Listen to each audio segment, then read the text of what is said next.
समझो आसान तरीके से, उस्ताद है खास सादी मात के। Auzubillahiminash-shaytanir-rajim. Bismillahir-rahmanir-rahim. Assalamu alaikum dear students. I hope you all are doing well. We are doing exercise 19.1 and today we are going to do question number 9. यहाँ पर दो मैट्रिसेस प्लस हो रहे हैं और इक्वल्स टू के बाद एक और मैट्रिक्स मौजूद है। इसका मतलब ये हुआ कि इनका जो भी सम आएगा वो इस यूनिट मैट्रिक्स के बराबर होगा।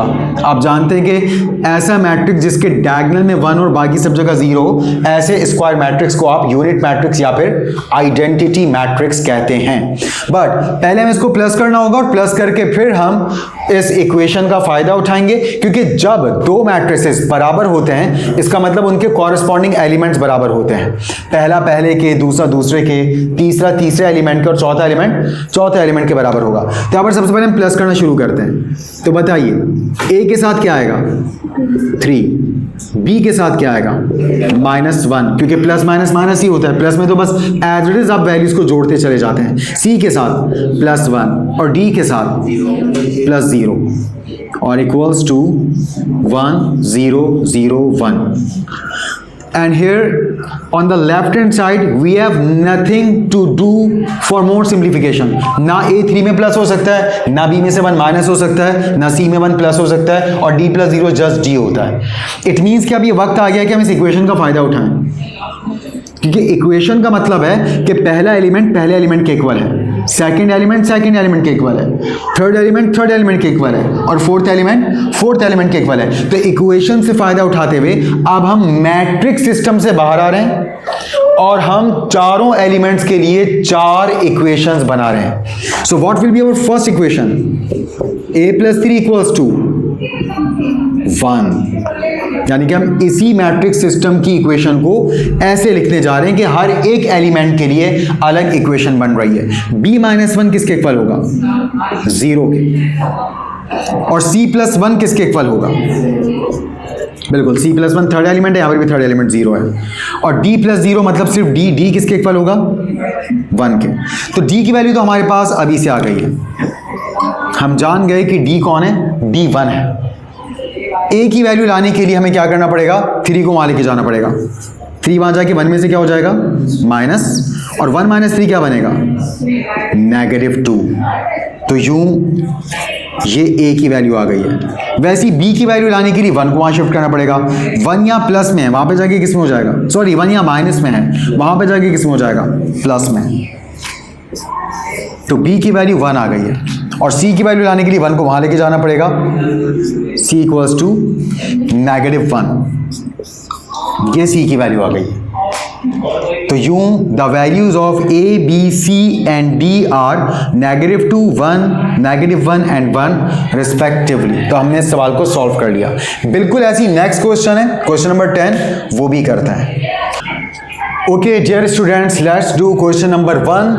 यहाँ पर अगेन दो मैट्रिसेस इक्वल, ये टोटल 9 एलिमेंट वहाँ के 9 एलिमेंट्स के बराबर है। और यहाँ कहते हैं कि पूरा उन्होंने टब्बर दे दिया है लेटर्स का कि इन सब की वैल्यूज पता लगाओ।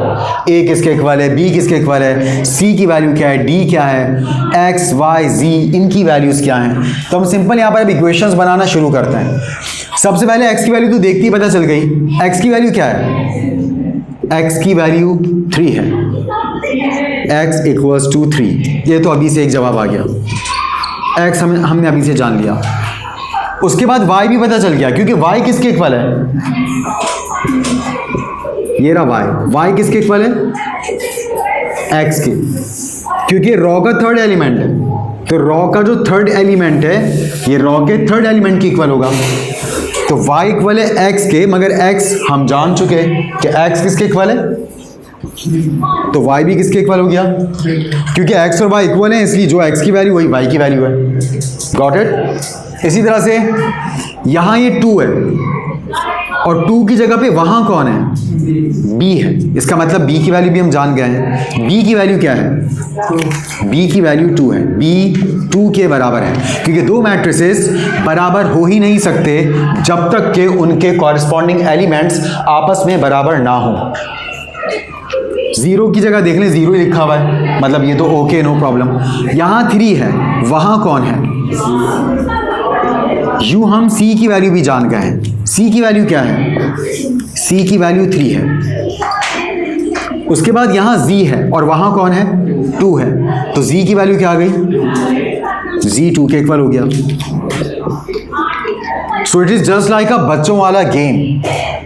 3 की जगह तो 3 है, यहाँ 2 है, 2 की जगह कौन है? यहाँ 2 की जगह D है, मतलब D की वैल्यू क्या आ गई? D की वैल्यू 2 आ गई। सो यूँ हमने 1 2 3 4 5 6 6 वैल्यूज जान ली हैं और यहाँ पर 1 2 3 4 5 6 7 वैल्यूज हैं। Which is remaining? ए यहाँ पर मिस कर गए हम, ये रहा ए। इधर सेकंड एलिमेंट ए है और इधर सेकेंड एलिमेंट -1 है। तो यूं ए की वैल्यू क्या आ गई? -1। सो आई होप आपको बहुत अच्छे अंदाज से दो मैट्रिसेस के बराबर होने पर अननोन वैल्यूज को नोन करने का तरीका समझ आया होगा। इंशाल्लाह मिलते हैं नेक्स्ट क्लास में। फॉर द टाइमिंग अल्लाह हाफिज़, टेक केयर।